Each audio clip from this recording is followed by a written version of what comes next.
Over the past few weeks, I've been testing out OpenClaw and I've done tutorials on this channel. So let me say something uncomfortable. A lot of the AI agent teams you are seeing on social media right now, most of the ones that are going viral would honestly break within 24 hours in the real world. And they are going to break not because the models are bad or because the builders are incompetent. It really has nothing to do with the builders or the models running beneath it, right? The real reason why it's going to break is because the demos are not deployments. That's honest truth. There's a massive difference between an AI system running in a controlled environment and an AI system living publicly, running 24/7, handling unpredictable inputs. Because once you put this thing online, you really have limited control about the inputs and the traffic that comes to it, right? On social media, you see things like my AI agent team built this app, my agent wrote this blog post, I spanned this app in 10 minutes. But in reality, what you really don't see is what happens when someone sends a malicious input, or what even happens when, let's say, API rate limits hit, or what happens when usage spikes overnight, or what happens when your bill triples, right? Or even what happens when your AI is now publicly accessible by other people, right? At the end of the day, demos are easy. Like, I mean, when you're setting it up and everything, it seems hard, but the reality is that demos are easy, right? But deployments are not. And that's exactly what I think really separates like Claude Code's agent team from OpenClaw's AI agent team orchestration, right? So let me talk a bit about why I'm doing this comparison in the first place, right? So at first glance, having tried out Claude Code's agent teams and OpenClaw's teams, they look similar, right? Multiple agents, structured workflows, delegation patterns. But honestly, underneath it, they operate at completely different layers, right? If you don't understand that, you would either over-engineer something simple or you would under-architect something public, right? And doing that, both of those two things are dangerous, okay? Now, let me talk a bit about the shift we are living through, right? So we are moving from AI as just a feature to AI as infrastructure, right? Let me talk a bit about that. And we are also moving from single prompts to persistent systems. Now, when AI now becomes persistent, reliability is important, security matters, cost matters, architecture matters, right? That's the lens we need for this exact comparison I'm making right now. Now, let me talk a bit about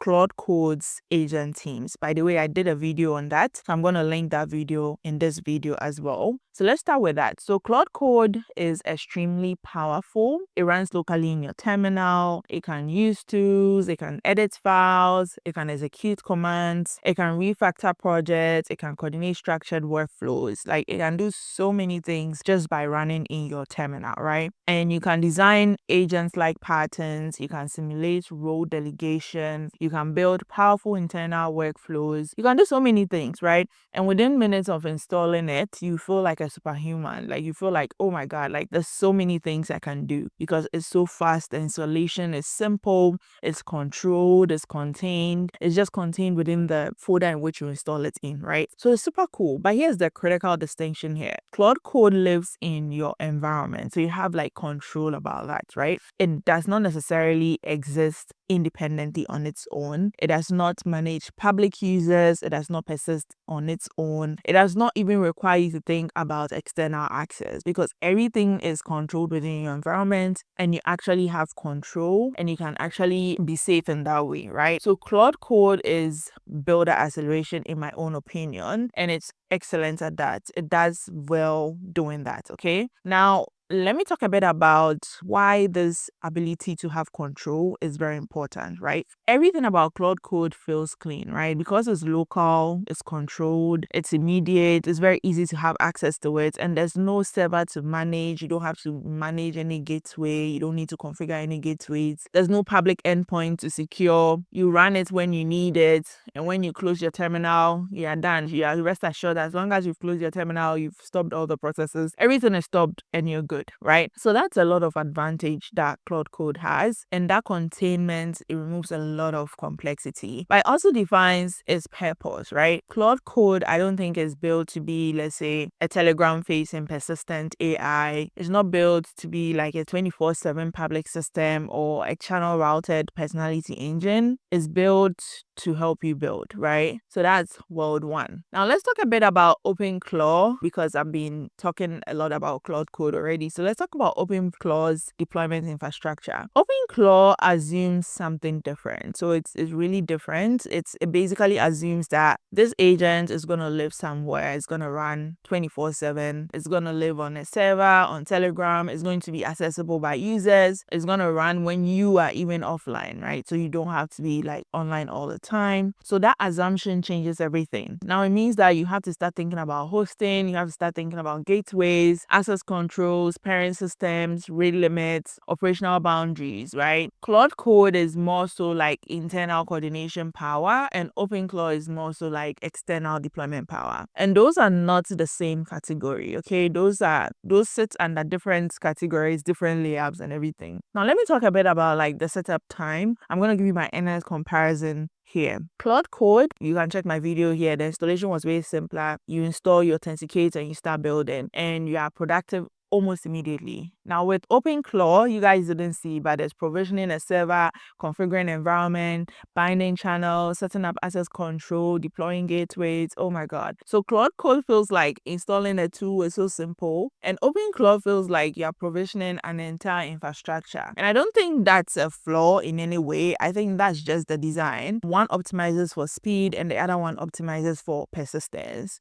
If you've watched my OpenClaw video, let's talk about the Soul.md files, right? Because here's where OpenClaw becomes a lot more interesting. So each agent has, let's say, a Soul.md file, and in my tutorial, you should see that, not just the prompt, right? So it's more so like a defined personality, a structure, it has rules, it has behavior boundaries, and you're not just telling your AI agent to be helpful, you're actually designing, right? So you're saying things like, this agent captures ideas, this agent critiques drafts, this agent prioritizes strategy. You're actually engineering, or you're actually shaping the behavior. And when that agent responds consistently in character, it stops feeling like a demo and now starts feeling real, right? Because you've defined this character and now it's consistent all the time. And it now starts to feel like you've deployed like a team member of some sort. So that part about creating Soul.md files for OpenClaw is amazing. And I think that's a key differentiating factor with Claude Code, right? Now let's talk about the cost reality, right? Claude Code costs scale with usage. If you use it a lot, your token bill increases, right? And I've experienced this. But the truth about that is that there's no server cost, there's no uptime layer, there's no infrastructure overhead, right? But OpenClaw changes the equation. If you're self-hosting it, then you have to pay for the compute, you're paying for tokens, you're paying for uptime, you're paying for monitoring, and there are hidden costs that nobody also talks about. Like, these are things that you probably don't even see. Things like operational thinking, right? Because now you need login, you need rate limits, you need budget alerts, you need fail safes, like you need all these things, right? So although that Claude Code's usage feels expensive, OpenClaw has its own expenses around the system you build. And that's like, I think, another clean distribution. And people don't usually talk about this. Now let's talk a bit about the risk surface, right? This is the part social media avoids. And I think people don't tell you this. Claude Code runs locally, right? So the risk is really dependent on what permissions you give to it. On the other hand, OpenClaw runs publicly, right? So now you're exposed to prompt injection by messaging, spam and abuse, runway API spam, credential misconfiguration, unexpected usage spikes. The moment your AI lives in a messaging channel, your attack surface expands, right? It widens, right? Because you have less control now. Everyone can have access to it. And that's not theoretical, right? That's architectural. So let me talk a bit about the operational bedding with it. Claude Code runs when you run it, right? But OpenClaw runs when you sleep. It runs 24/7. So that's a good thing for you. And if something runs while you're asleep, you need stability. You need to ensure there's some form of reliability, right? You need safeguards because you can't be able to monitor it all the time, right? So you need to have boundaries. And these things are not necessarily just about coding. That's more like you're operating an entire system. And most demo videos you see, they don't talk about that, right? So before you jump into it, just know that these are some of the things that you need to consider as well. Now, let me talk about like the real comparison, right? Which one is better? Which one wins? I think you asking which one wins is actually a wrong question, because Claude Code's agent teams are more for internal coordination acceleration, and OpenClaw's orchestration is more of an external AI deployment infrastructure. Claude Code helps you create faster. OpenClaw helps your AI exist independently. And there are different layers. It's like comparing apples to oranges or apples to tomatoes, right? And smart builders, they understand all these different layers. So let me give you like